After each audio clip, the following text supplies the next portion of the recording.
So yeah, I'm basically going to be talking about the whole process that we at Telenor T-We went through when we were building our sports hub inside of our TV service. So the first thing that we really needed to figure out was, should we have a sports area? Is that something we need? Is it a demand from our customers to have this? Does it make sense? And we basically ended on the conclusion that yes, in order to deliver a full range of entertainment options to our customers, we saw it as a natural step to enhance the sports experience in Telenor T-We. We know that our customers are very interested in sports and different sports events, especially winter sports, for example. We live in Norway, so obviously that's a big deal here. Football is very popular, especially the English Premier League, but also the Norwegian Eliteserie, which is the Norwegian equivalent of the English Premier League. Norwegian handball is very popular, but also a wide array of other sports and major sports events, such as the FIFA World Cup, for example, the Summer Winter Olympics, chess, Tour de France, and many other sports. We also have access to a large amount of sports content in Telenor T-We. And as a content distributor, we are able to aggregate this content so that it becomes very easy for our users to find everything in one place, instead of having to navigate to multiple different platforms to find what they want to watch. And it is exactly this that is a key element in when it comes to our offer to our users, the aggregation part. That's one of the things that we focus on, and one of the values that we can bring to our sports fans. So, how do you build it? How do we go from not having a sports experience at all, maybe a content section here and there, or doing something when there's a major event going on, but how do we go from not really having anything into having a fully dedicated sports hub?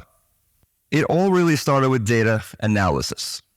We needed to know what are the most popular sports in Telenor T-We. In order to figure that out, we looked at large amounts of user data collected over the last couple of years.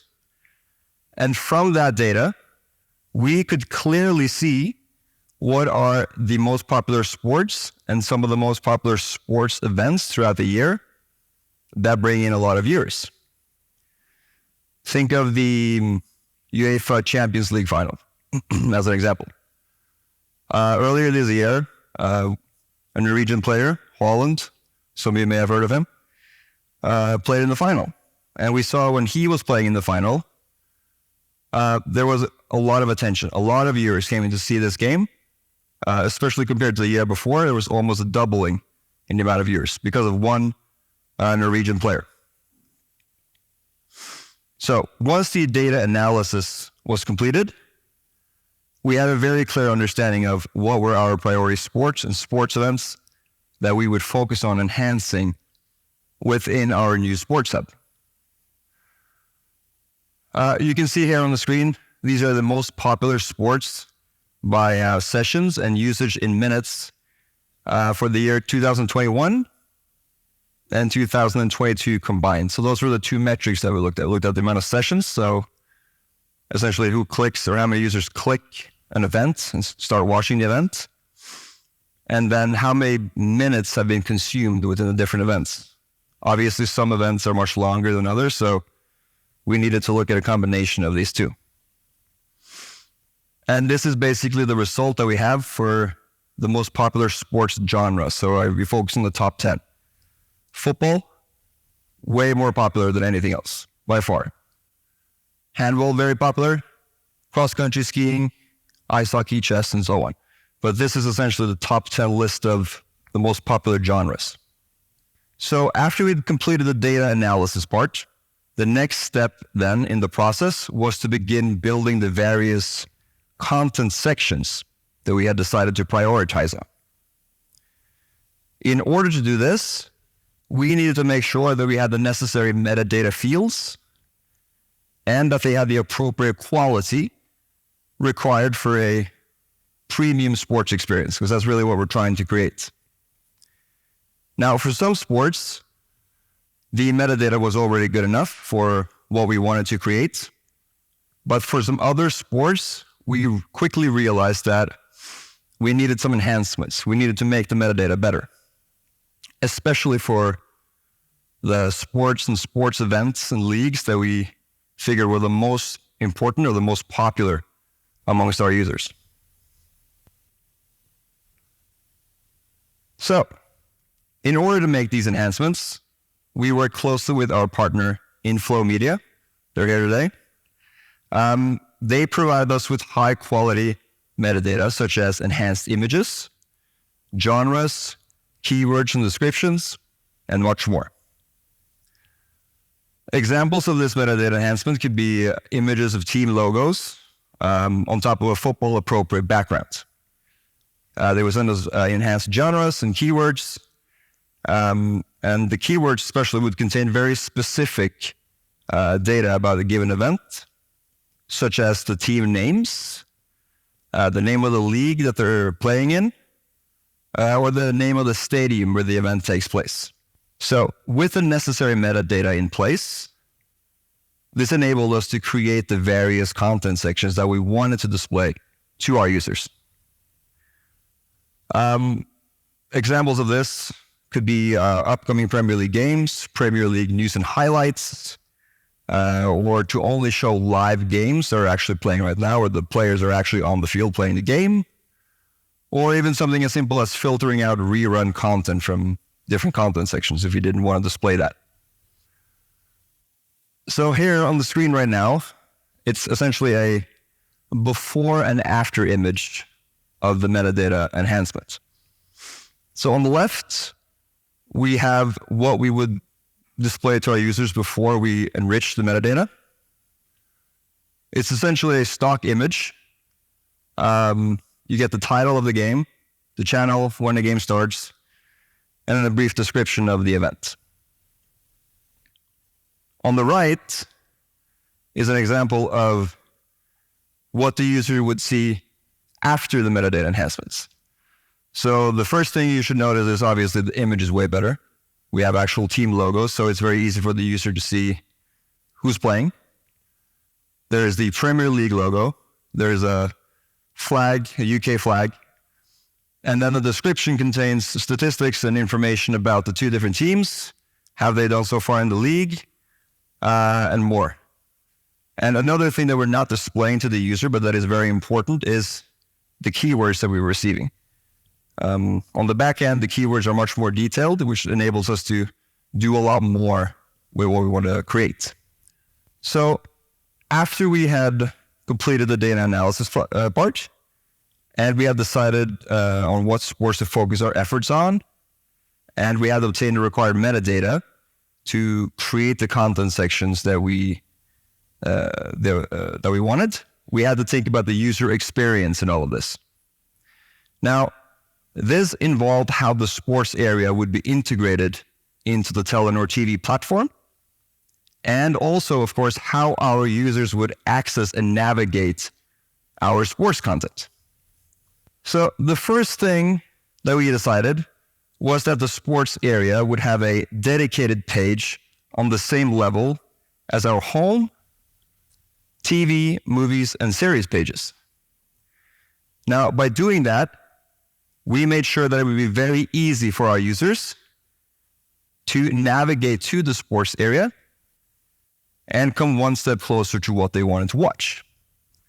So before we did this, there was no sports on top of the page when you would enter our service. There would be a content section maybe on the home page, or maybe we'd do something for the Olympics if that was going on, but now we have an actual sports page. So the second step then was to decide what the sports area would look like once a user had actually entered it. Now we decided to have a promoted asset on top of the page. This is fairly standard today, but still it immediately creates a bold look and feel for the whole page when the user enters it. There is absolutely no doubt that they are now in the sports area. Below that, we have a section for sports that are playing on TV right now. These are not necessarily live events, but these are events that are being broadcasted right now. And the idea with this section was really to make it easy for users to find anything that's currently being aired. So it could be you're sitting at home on a Saturday morning and you just want to watch some sports. You don't really know what it is you want to watch, but this is serving them something very easily that, oh, this is playing right now. Or if there's major events going on, they will also appear here in this section. Further down on the page, we have what we call popular sports in TV. This is essentially a dynamic section where we will, depending on the time of the year, we may add or remove certain sports from this section. But this is what it looks like today. We have a dedicated area for the English Premier League, because that is one of the most popular sports in our service. The Formula 1 is currently or increasingly getting more and more popular in Norway, so that's another area we wanted to focus on enhancing. The Norwegian Eliteserie, the Rema 1000 Liga, which is our handball league, the UEFA Champions League, and the Europa League. And the idea with this section was that we wanted to make it extremely easy for users to find what we know is by far the most popular sports generally throughout the year. And as you can see, it's very football heavy, but that's because that's what our users want. That's the most popular sport, so we have to prioritize that. But let's say that I am a user who wants to watch a game in the Norwegian Eliteserie. All I would do is click on the Eliteserie banner, and then I would get into the Eliteserie area. So right now, we're currently just showing upcoming games, which is making it super easy for the user to go in there and see, okay, these are the games they're playing today. There could be rerun events, or the games they're playing maybe this weekend, right? So it's extremely easy for them to find the games that they want to watch. We could add more in here, obviously. We could add news and highlights. We could have goal shows, interviews, or we could play around with maybe adding widgets and league tables and stuff like that. So the idea here is to really create a dedicated area for different leagues within the sports page. And that's catering to the users that are the most interested in the most popular sports. Below that, we have catch-up sports. The idea with this was essentially just to make it easy for users to find anything that they may have missed if they wanted to watch a game or something like that and they couldn't watch it for whatever reason. As long as you have the catch-up rights for those events, they can always find it here, and we have that there for a week. And then we have an ad for the English Premier League. The idea with the ad, this is the only ad that we have in our sports page, but the idea with this was that we wanted to make it extremely easy for our users to be able to find and subscribe to the English Premier League. So they would essentially just go to this ad, they can either scan the code right there, or they can click the banner and they would be guided into a subscription page, and then they can subscribe and start watching. And this part is essentially a sorting of the different genres. Again, football is on top. Most of the time it will be on top because it's the most popular sport. We have now one for Norwegian football. We're getting close to the end of the league, so we wanted to promote that a little bit. We have the Eliteserie and then the Obos League, which is the second highest football league in Norway. And in there, they will also find news and highlights and interviews and stuff like that. And then we have another one for football, which is essentially any football league that we have access to or the rights to show to our users. And then handball, motorsports. We have another section for movies and TV shows about sports. The idea with this is that we wanted to also aggregate any kind of content we have that's related to sports. So there could be sports documentaries.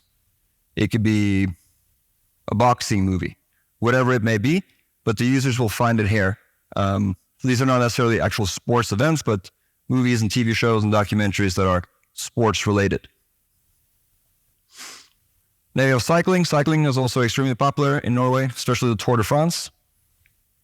Tennis, golf, ice hockey, chess, and so on and so on.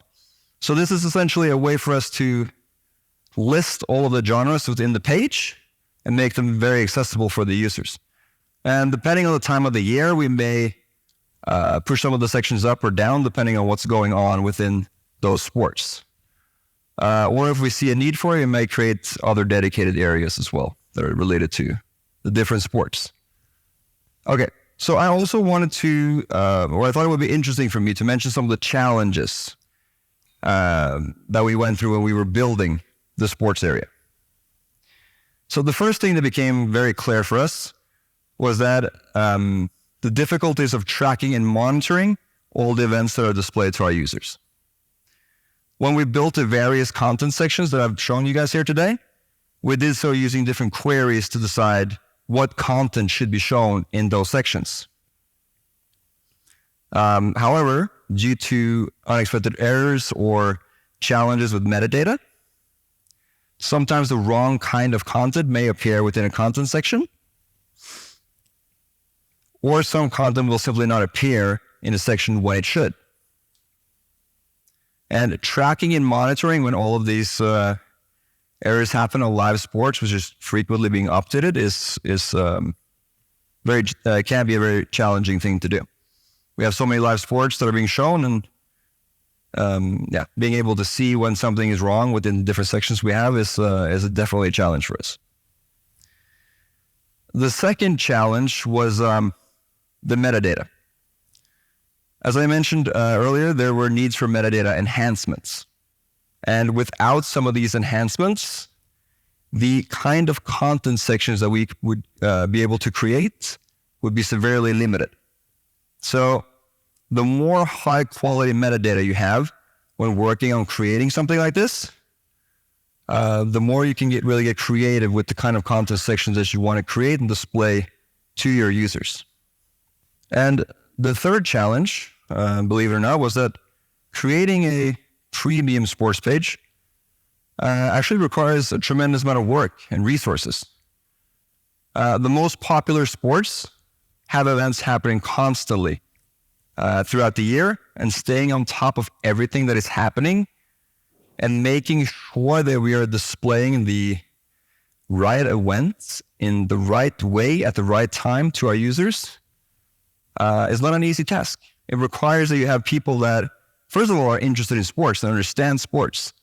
You need to have people that are interested in football, or maybe cross-country skiing, or alpine skiing, or whatever it may be. That you need to have people that understand, oh, this event is happening this weekend, or this game is playing this weekend. We need to find a way to display this to our users in the best way possible.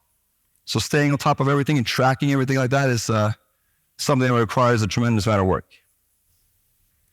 Just to round this up, I want to end with the following conclusion. Aggregating sports content enables us to make it very easy for our users to find the content they want to watch and to discover new sports and sports content that they may not have been interested in before.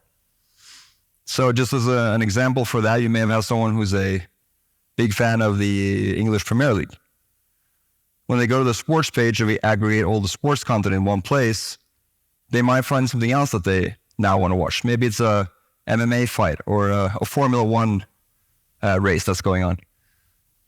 The second point is that when it comes to building a sports hub, data analysis is critical in order to prioritize your efforts appropriately.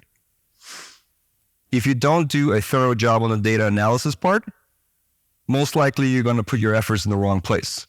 So data analysis is critical in order to make sure that you're actually creating what it is that your users want to watch, what it is that they're interested in. And then having high quality metadata, I've mentioned metadata a lot today, is essential. You need high quality metadata in order to be able to create all the kinds of different sections that you want to create. If you're lacking in the right metadata fields, or if the metadata doesn't have the appropriate quality, you're going to have a really hard time creating what you want to create. And then expect the unexpected. Errors are going to happen. When you're doing something like this, something is going to go wrong. And I think the way that we handle that well in Telenor is that we work in smaller, agile teams, which really enables us to turn around quickly if something goes wrong. It's happened multiple times where we discovered, oh, something's wrong with this section. How do we fix it? We don't have to wait for anyone to say, okay, yeah, you can fix this now. We just go out and do it. because we work in those small teams, it enables us to change our priorities very quickly when it's necessary.